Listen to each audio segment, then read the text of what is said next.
Hinsepeto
bên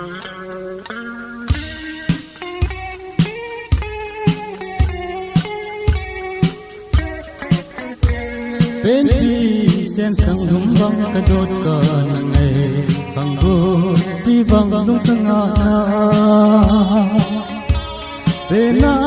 chun ngày lu băng đông cầm hồn na thì khen riêng him gelin ken va kagel te koi kado zo zipo Nei Ngaidam nei tem zon silung mol kamol kanahi gelki kahi o pache sa khan ko kana ngai lube se wang so anahi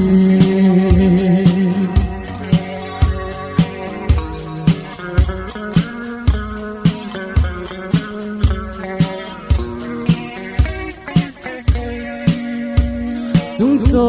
nan ngel vangin mo kalung se Anbang kai lunga chamjing ala si tui vangin kahin ngai nge je in la gel bang kalel na di si le chung pau ching akip zo ji ko Nei Ngaidam nei tem zon si lung mol kamol kanahi gelki kahi o phaje sa khan ko kana ngai lube se wang zo anahi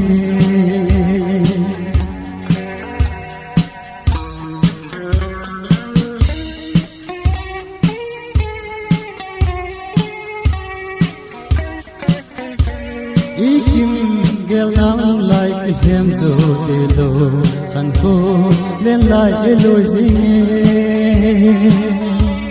lunga kagel katho nat na ho chenghi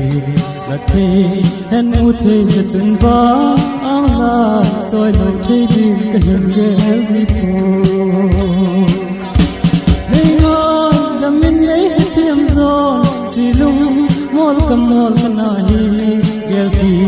kahi o phache sa khan ko kana ngai lube se wang zo anahi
Jeng so ya dai lo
kahi si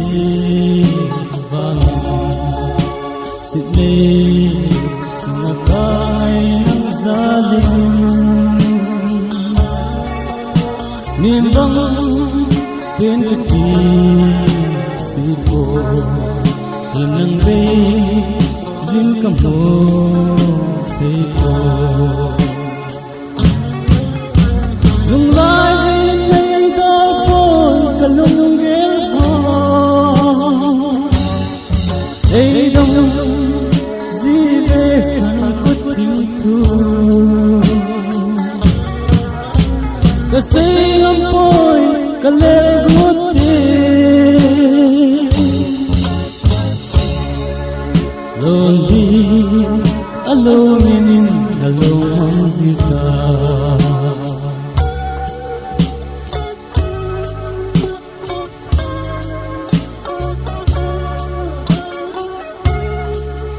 suntam zantam chita hinla dai thei khoi nang kan ngai na kage jing phatin nang bo kahin oi oi si lung laya lung lai ji nei dal pon kalunggel ho ei dong zibe kan kutim tu kasay apoy kaleguti lonely alone in alone zita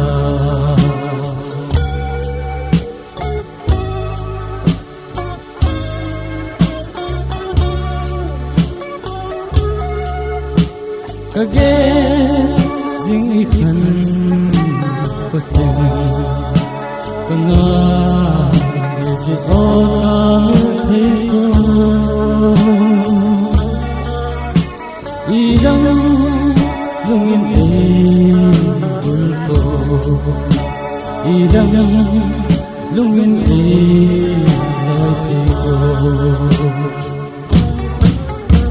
lung lai ji nei dalpo kalunggel ho ei dong zibe kan kutim tu kasay apoy kaleguti lonely alone alone zita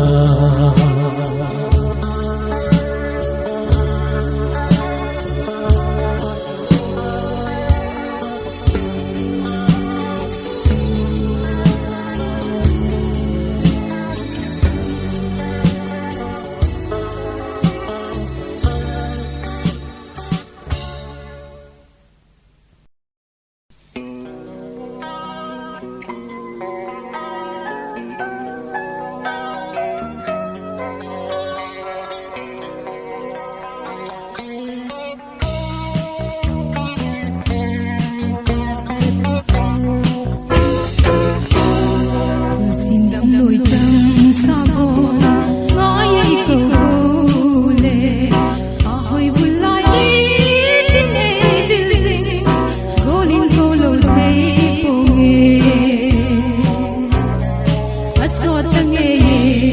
Asot Tangeiye, Ungkile kita jeng kita, kiki kita.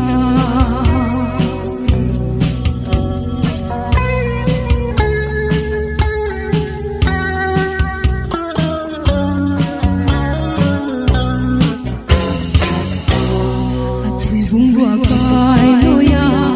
mit jeng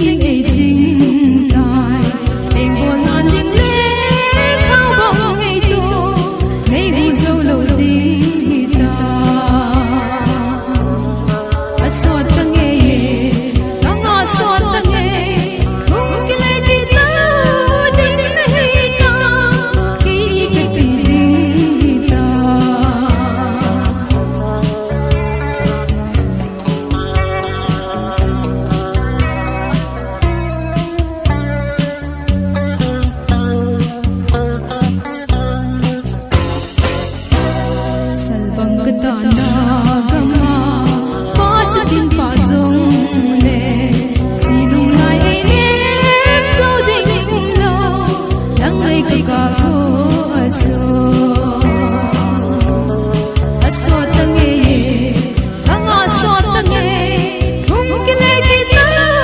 dinita kiti dinita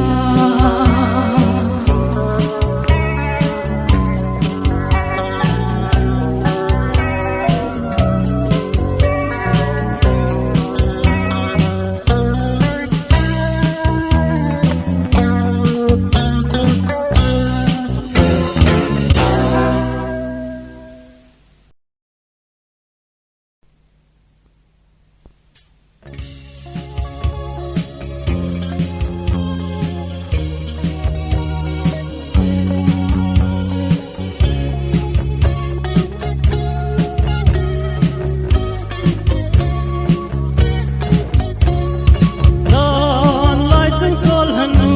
nei salata len lai lungin lang zi len lai lung adam don he chu tita il bang lung helpful ka do zo Atam so mai kim de do so mai anu sin lung lai anai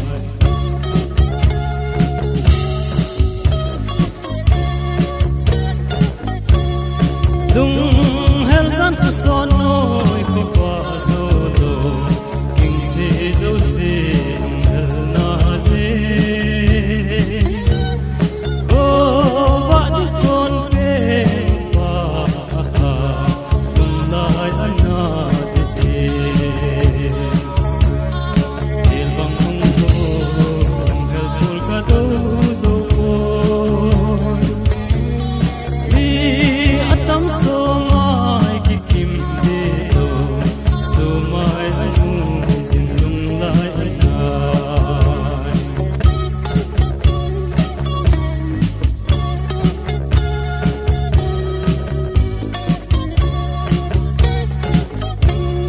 len lai san ko teng ni kan ber chi de sai tha kan ne o Jaila ka zun ko so noi lung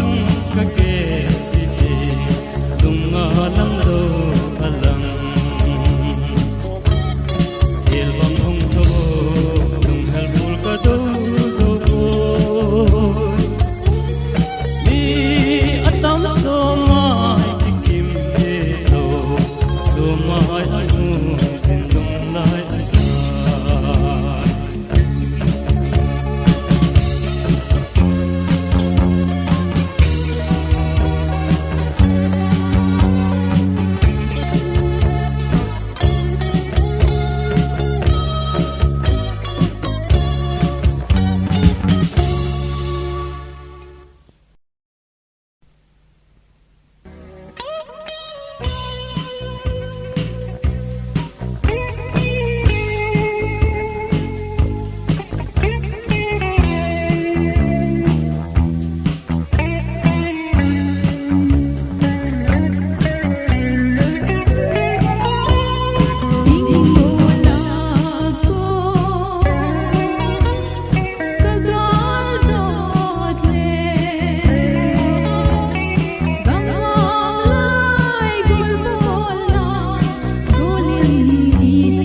Gol Selunggel kidi ana adia Laigilga zita anange se o ikan ko lung se lo mangpa o he nange zikdo zoi dilim nantem le laikan ko cheng Asot Tangeiye zokin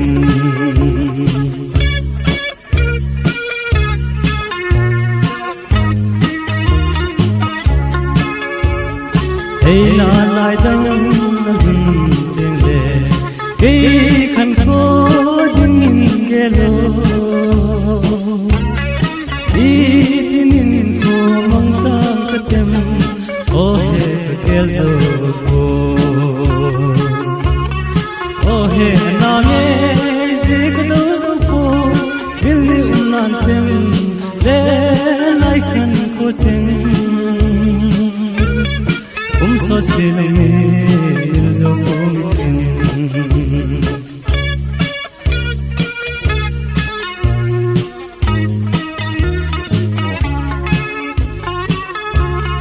Mitin somain ko kidle Kin koi kom kabel tadem Den gonter dang ta pontem Koi hum sang de Oh he nange zikdo zokoi mil nantem le laikan ko cheng Asot Tangeiye zokin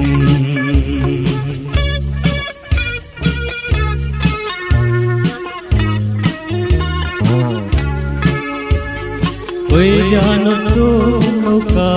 hena Hinkho to da mai to dam sung Genthei nan lo kante wang se hi mai je oh he anane zikdo zo mil nantem le laikan ko cheng Asot Tangeiye zokin Asot Tangeiye zokin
kaphal po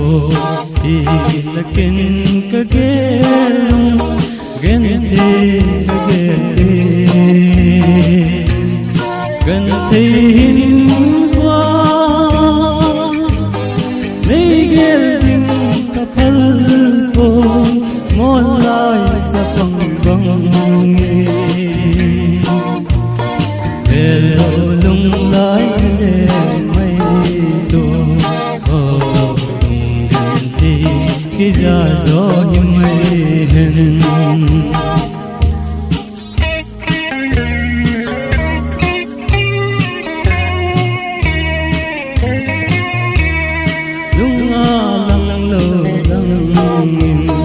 kagel jeng bang sa bete si kalau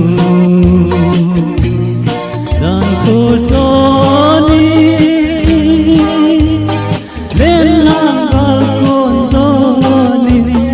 kagel jeng Doungel Tahsa ikan ko lai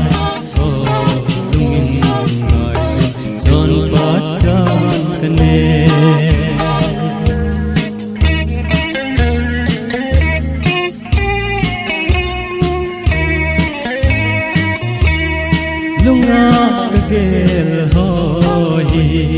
akon na dinglo atsay na dingbe itinjam ibang lomagolin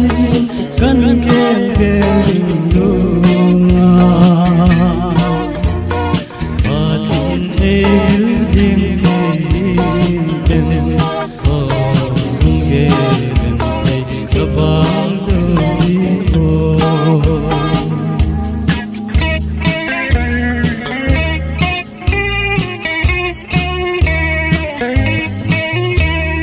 Kahin loi jing lung kahin gel jing patin lunga kakome den navang ko gamti gamdai noisa jangkat huiwa bangin ongman kakuso den zida kamil ke hui den lai khan ko jeng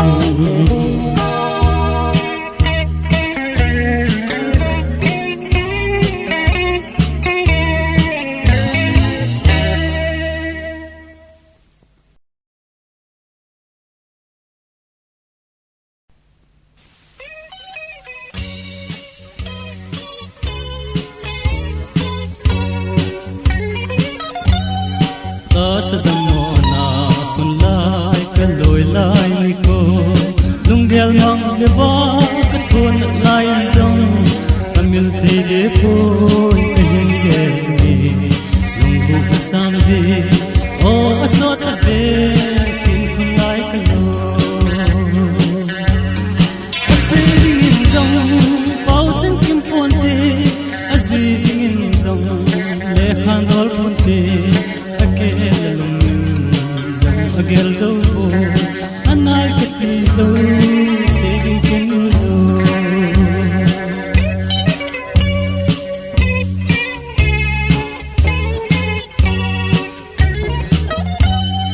meeting ki ba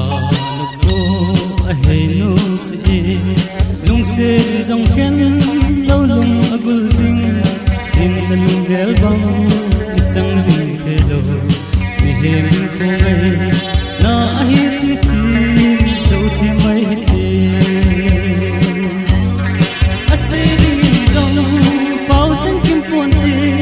azin zong le khan dor ponte agel lungin zong agel zo anai kati lo se ken ai lo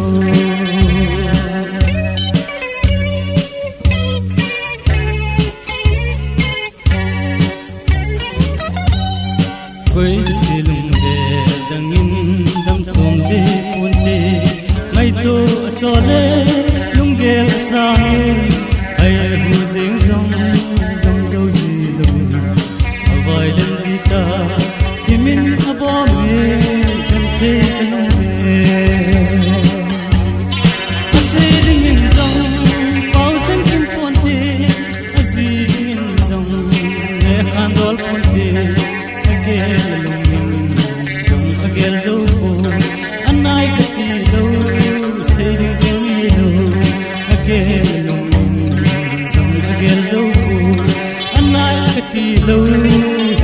ken nei lo